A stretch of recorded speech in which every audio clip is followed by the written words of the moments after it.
fundamentally interesting commodity. I come from a private equity background. We spent a lot of time looking for projects.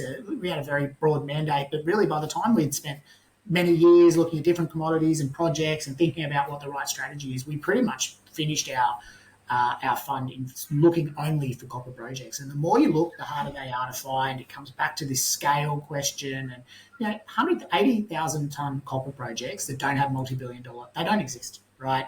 So you've got lots of projects that need to be developed, a lot of capital that has to go into this industry. The incentive price to maintain production at even modest growth rates, let alone some of the more spicy numbers you can get when you layer in exciting, AI and electrification. The world is electrifying. There's no question about that. You can argue where the power is going to come from, and you can get all political and talk about nuclear and coal. I don't care. It doesn't matter to me, because you've got to move the electrons around.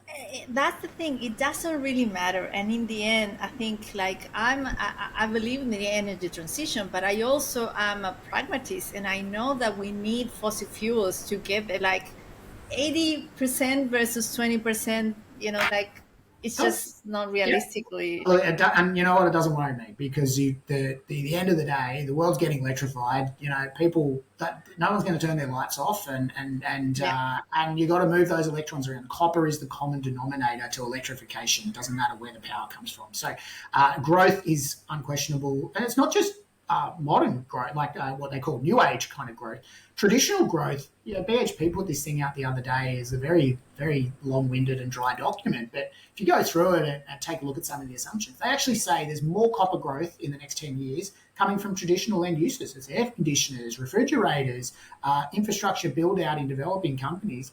You can think about the world is still, there's only very few of us by number that live in an advanced society. You've got those great graphs with energy consumption per GDP, and you've got this huge cluster of the world that has a low GDP. There's not a single high GDP country that doesn't consume a lot of energy. So you either say, those countries are destined to have a low GDP forever, or they're going to improve their standard of living and grow and be prosperous.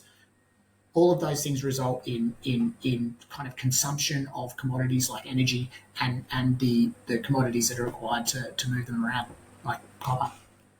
Absolutely. I love when you say move the electrons. I think it's a really poignant, it just goes to the point. I love that snippet. I've heard you say it before. Yeah. I guess it's just a way to simplify.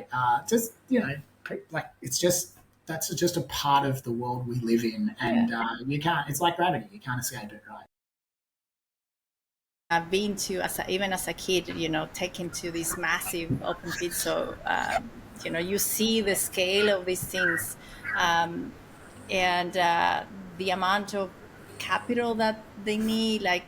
Things have changed. The world has changed, and it's so hard to. And I've talked about this a little bit, maybe too much, but it's so hard to develop those, which we love them. They're big. They're they're gonna be producing. Escondida is still producing. It's been, I don't know, a long time, 40 years or so. I think the next, and we've talked with Lucho Sanz, with one of my partners, we've talked about this on the podcast, about the next wave being the intermediate or small to medium scale producers, which there are some in Peru, there are some in Chile. It's not so common in other places. Look, it's actually something I'm quite passionate about. I didn't know you were going to bring this up, but and this makes me, you might sense this as well, it makes you a little unpopular sometimes to go out there and say, look, the coal copper market is bifurcated. There's the very large, quite low grade porphyries, and then there's assets which a lot of people, and particularly in the last super cycle where there was this massive push for scale and capex was no object to developing a project. Projects were sort of poo-pooed for being too small, but what they are, the smaller projects, is they are higher grade, lower capital intensity, lower absolute value of capital, lower footprint, lower impact, and they can be built. Whereas the porphyries are the opposite. These have multi-billion-dollar capexes, and look, if you find a top 5% porphyry, phenomenal outcome. you'll make a lot of money, and your life will be great. And the majors have to own those projects, and they will develop them in due course. Yeah. Now, if you get stuck with a porphyry that's good but not great, you'll never be able to develop it yourself.